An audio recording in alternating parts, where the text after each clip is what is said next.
Aspirin, tinatawag ring tetrahydrobiopterin. Ito ang unang ipinagamit para sa sakit na phenylketonuria o PKU na sinasabayan ng restricted diet. Subalit kinokontrol lamang nito ang phenylalanine, isang amino acid upang hindi mamuo sa katawan. Hindi nito nagagamot ang mga mismong PKU. Kasama ang sapropterin sa mga uri ng gamot na tinatawag na cofactor. Ang sapropterin ay inirereseta at hindi basta-basta mabili sa butika.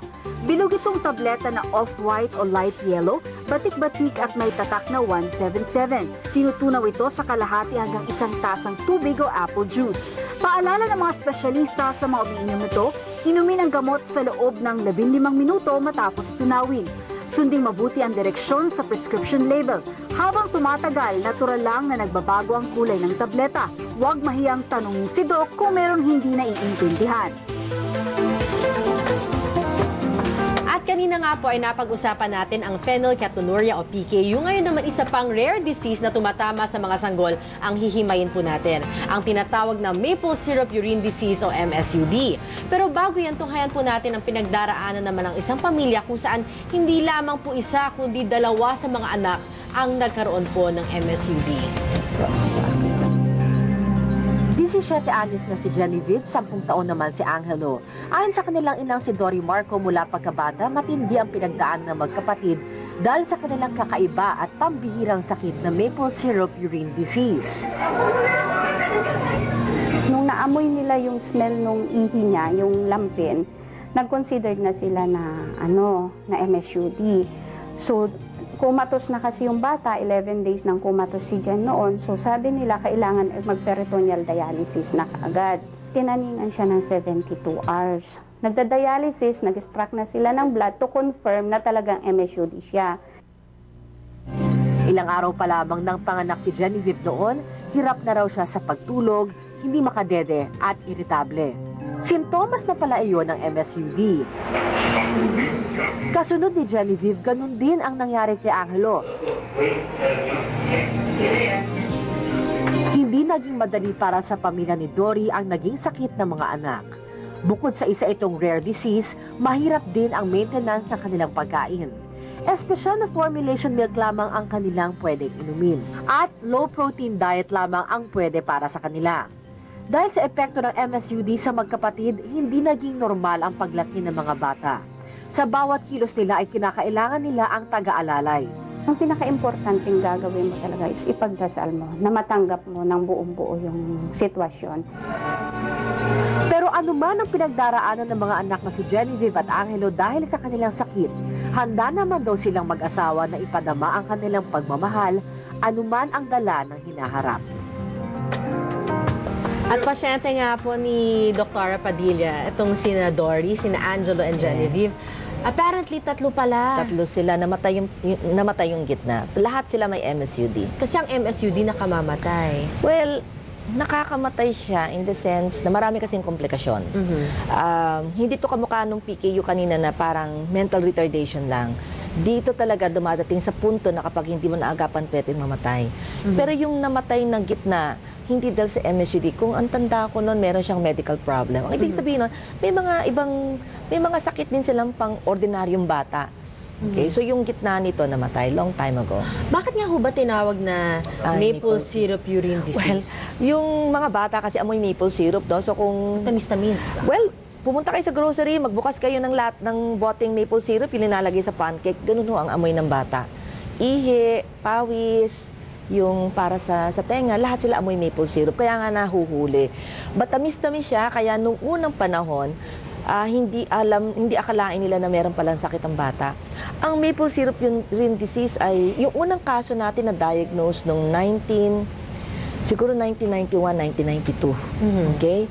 At pag pinakinggan mo yung story ng mga unang pasyente na diagnose ko noon, hindi nila maintindihan bakit kakaiba ang amoy na incubator at sobrang tamis. Maski anong palit nila ng lampin, anong palit nila ng gamit, ay matamis-tamis siya.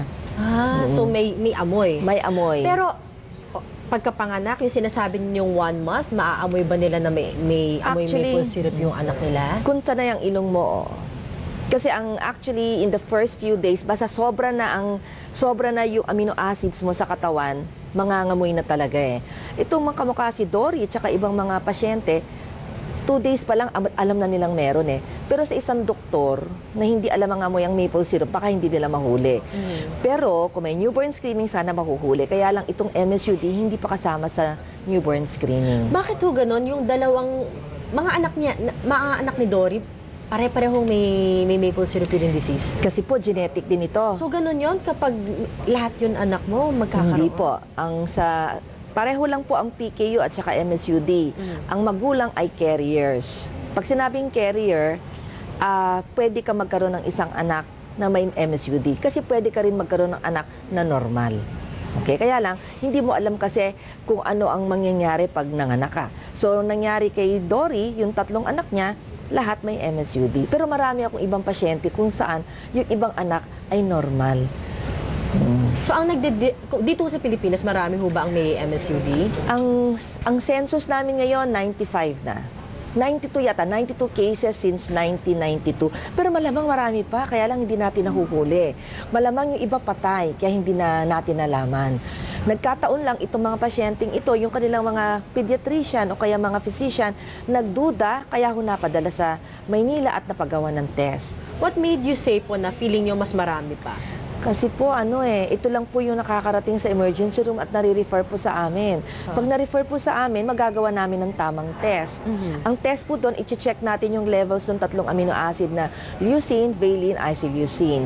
Yung ibang mga pasyente hindi natetest. Akala nila infection. Ito pa lang isang kadalasang pagkakamali. Sa isang bagong panganak, kapag hindi siya gumagaling, kasi yung simptomas pareho lang na may infection eh. Pag isang bagong panganak ay may MSUD, ang simptomas niya, manghihina, kukumbulsyonin, irritable ang bata, magsusuka, parehong-pareho ng simptomas ng infection. Kaya ho sa isang bagong panganak, ang akala nila may infection. Ang mangyayari po doon, bibigyan ng antibiotic.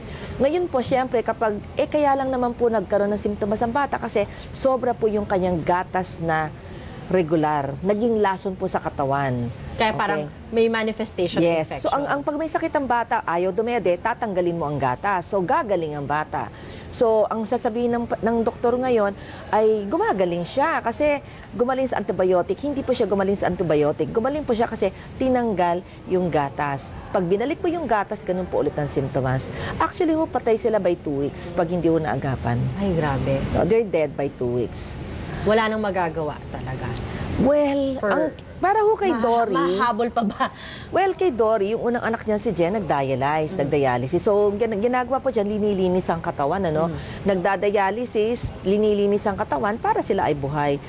Karamihan po ng pasyente natin na MSUD na buhay ay nagawa ng dialysis. Pag natanggal po yun, ang gamot na lang talaga, control ng diet.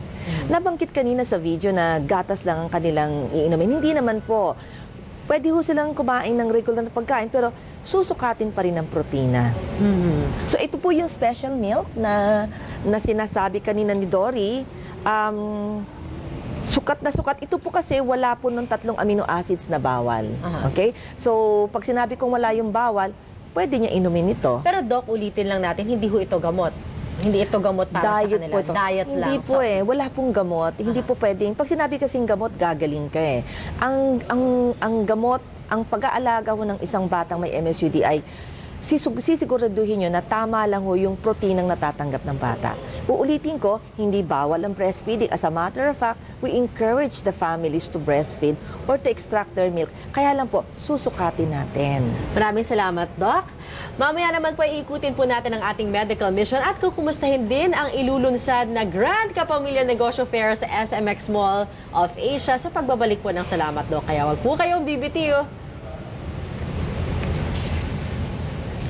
Ang galing, Doc, kasi lahat ng questions ko nasagot yun eh.